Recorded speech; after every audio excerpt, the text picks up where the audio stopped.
sadar, tapi itu juga masih boleh. Itu yang perlu kamu sadar. Jadi kalau di rantau itu bagaimana untuk menghindari narkotika itu seperti apa, Pak? Jadi begini aja deh.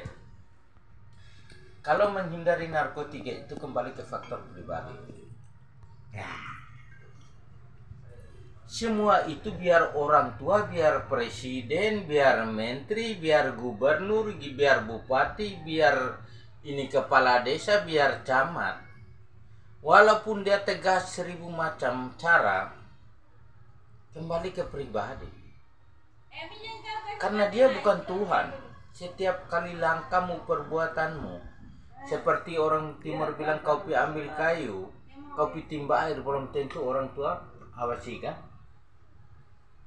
Itu yang perlu kau melihat.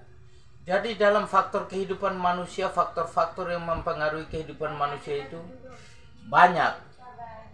Tapi kita kutip itu 3. Pertama, faktor pribadi. Kedua, lingkungan. Ketiga, nasib dan keberuntungan. Saya akan rincikan faktor pribadi itu yang bagaimana. Faktor pribadi itu dia terpengaruh dengan sifat gen. Jadi kalau sifat gen itu misalnya bapak atau ibu pernah dia begini, pasti kita anak itu ya kurang lebih berapa puluh persen itu kita ikut. Nah, cuma itu tergantung juga, kadang-kadang lingkungan pribadi bisa mempengaruhi faktor itu. Contoh, bapak kita itu penjudi. Jelas anak jadi penjudi di lingkungan judi. Tapi faktor lingkungan pada saat kamu tinggal bukan di faktor lingkungan judi, kamu tidak akan judi. Nah, tapi kamu harus lihat faktor lingkungan itu pengaruhnya ya kurang lebih dia 90% sama dengan Tuhan Allah. Makanya orang tua sering berpesan, kau bergaul dengan orang pemabok, pasti kau jadi pemabok. Kau bergaul dengan orang penjudi, pasti kau jadi penjudi. Kau bergaul dengan orang yang pencuri, pasti kau jadi pencuri. Kau bergaul dengan orang yang rajin, pasti kau jadi rajin. Kau bergaul dengan orang malas, pasti kau jadi malas. Itulah faktor lingkungan. Yang terakhir, dia kembali kepada nasib dan keberuntungan. Faktor pribadi atau lingkungan, kau sudah tahan diri dari segala hal-hal negatif. Setelah itu kau menuju lingkungan, lingkungan pun kau tahan diri. Di situ lingkungan, contoh lingkungan narkoba, tapi kau bisa tahan diri. Kau berprinsip pada faktor usaha. Saya usaha, saya harus hidup menghidupkan anak istri saya. Yang menentukan faktor nasib dan keberuntungan. Itu ada satu kalimat bilang, manusia boleh merencanakan, yang menentukan Tuhan. Betul toh? Contoh paling praktis itu seperti ini. Saya tidak perlu kita usaha ini. Saya tidak perlu kita contohkan kita kerja di pelabuhan yang dapat uang. Saya contohkan seperti kita orang tua petani. Contoh di timur, kita ini sudah siap lahan. Kalau di pegunungan itu kita sudah tofa, bersihkan rumput, nebas, siap lahan untuk tanam kacang, tanam jagung, ini tahun. Kita sudah siap bibit semuanya, lahan sudah bersih. Setelah kau tanam, pas musim tanam, tidak ada curah hujan. Itulah mungkin takdir. Nasib kita tergantung di situ. Atau mungkin kita sudah tanam seperti sawah atau jagung, tiba-tiba muncullah musim banjir yang bikin rusak. Itu faktor alam yang kita tidak bisa jangkau untuk mengatasi hal ini. Jadi itulah orang bilang nasib dan keberuntungan. Jadi contoh, saya itu mau kaya, saya rajin bekerja begini.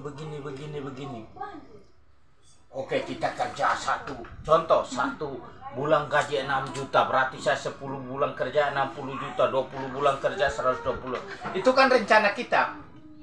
Tapi dalam rencana kita gaji sudah betul 6 juta.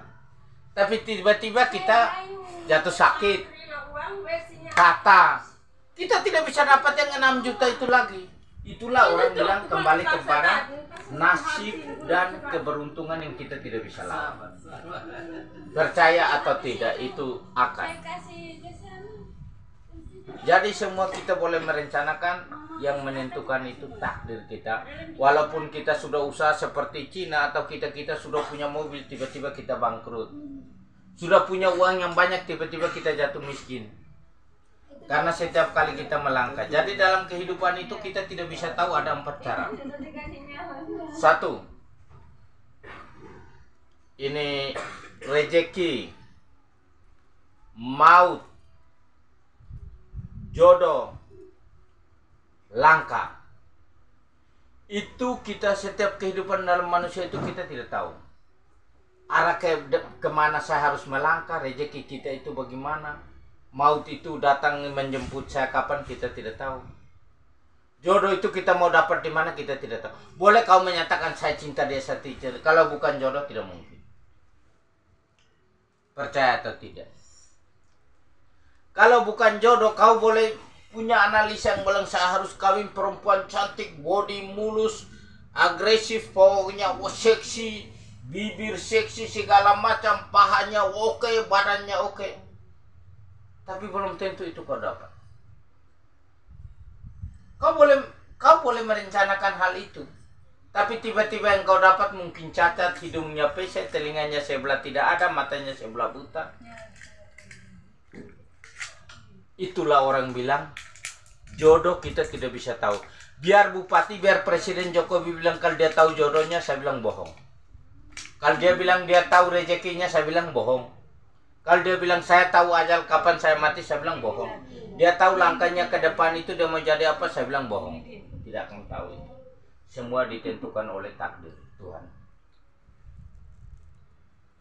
Kalau saya lagi minum, otak saya lagi encer itu.